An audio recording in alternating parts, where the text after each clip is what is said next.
தக்காளி ரொம்ப சீப்பாக இருக்கும்போது தக்காளி வச்சு என்னென்ன தான் பண்ணலான்னு யோசனை பண்ணும்போது இந்த மாதிரி ஒரு தக்காளி குழம்பு வச்சு பாருங்கள். தேங்காய் எல்லாம் சேர்க்காம மசாலா வறுத்து அரைச்சி ஒரு சூப்பரான தக்காளி குழம்பு. அது எப்படின்னு பார்த்துடலாம்.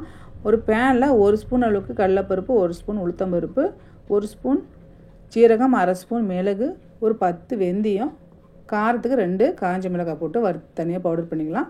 ஒரு குக்கரில் கொஞ்சமாக எண்ணெய் சேர்த்துட்டு கடுகு நல்லா போட்டு பொரிஞ்சதுக்கப்புறம் 1 ஸ்பூன் சோம்பு, ஒரு பெரிய வெங்காயம் பொடிசாக கட் பண்ணி சேர்த்துட்டு இது நல்லா வதக்கலாம். இது கூட ஒரு முழு பூண்டை உரித்து இந்த பூண்டு பல் சேர்த்துட்டு 2 பச்சை மிளகாய், கொஞ்சம் கருவேப்பிலை சேர்த்துட்டு இது நல்லா வதக்கிக்கலாம். இப்போ ஒரு 5-6 தக்காளியை பொடிசாக கட் பண்ணி இது கூட சேர்த்துட்டு இது கூட உப்பு போட்டு சேர்த்து நல்லா கொஞ்சம் வதக்கிக்கலாம்.